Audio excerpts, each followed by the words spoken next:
Okay, Google. Why doesn't Sway have the answers? All right, look that up.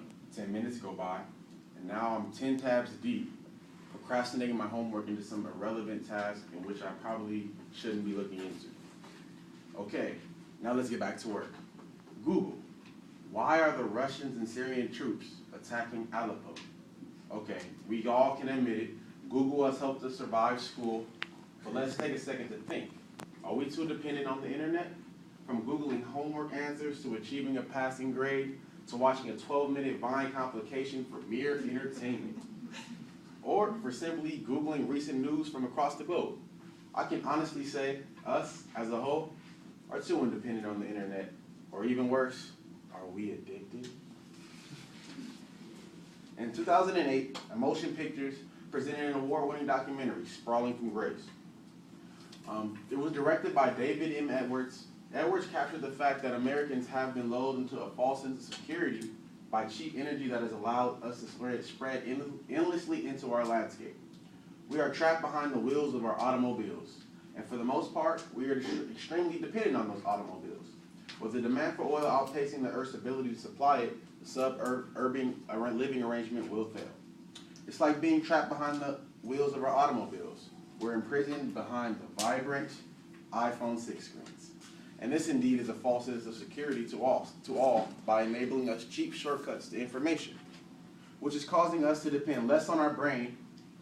With the human population growing along with rapid technological and internet growth, it may potentially hurt us as humans in the end. Growing up, I can recall absolutely having no choice but to open a book and read, having to scan and skim through pages and pages to find one answer. Today, we just ask Google. As technology puts colossal computing power and near sum of human knowledge within a few scrolls of our touchscreen, it easily allows us to have the advantage of just getting by. I can admit it, Google helped me gather information for this very speech I'm presenting right now. And it's 2015 and it seems as if no one lives in the moment. I can also recall countless moments I've tried to Snapchat outrageously funny and wild moments versus actually sitting there and enjoying the moment itself. Honestly, I believe that we're all guilty of this. We've become so hypnotized by the force of sharing every moment on social media, from food posts to kicks of the day, to where we are and who we're hanging out with. Remember the days when Instagram would just stop working due to maintenance issues, and when everyone was on Twitter complaining about Instagram being down, people were literally going ballistic over a social media app. Of course, there is a counter argument that social media and internet is providing us with the opportunity to actually witness some of the corruption, violence, and greed going on across the globe.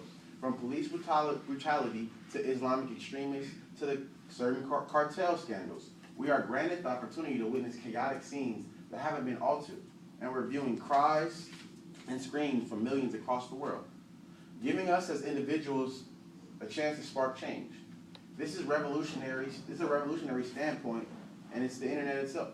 Unfortunately, though, the majority of the internet is filled with gunk. Rather than seeing controversial clips like these, we see pointless but hilarious vines that do nothing for us or our brains. This poses the question of, are we using the internet to our advantage, or are we just dependent on it? Agreed. Like the automobile, the internet is here to make life easier. However, most don't recognize the dangers that it's causing. Cheap fuels are leaking into the vast landscape of America, and chemicals are poisoning Mother Earth.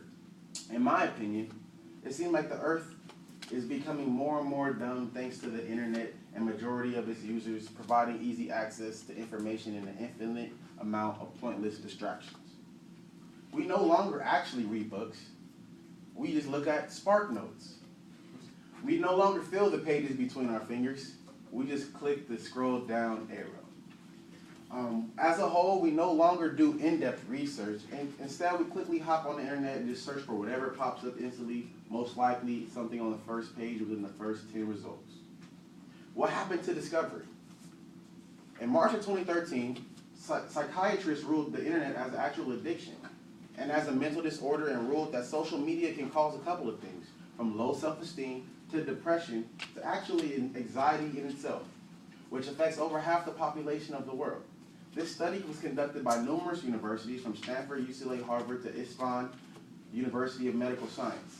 Psychiatrists and educational experts are aware that the potential negative impacts of the excessive internet usage is significant. Individuals who lose control over actions in their own life and in general tend to spend more than 38 hours a week on the internet are considered to have an addiction. Internet addiction is described more as an impulse control disorder. It can cause things like somatization, sensitivity to depression, anxiety, aggression, phobias, psychosis, and some experience paranoia. Excessive internet usage has the potential to create psychological, social, school, and work difficulties in an individual's life. Over 30% of all study participants are considered to be pathological internet users.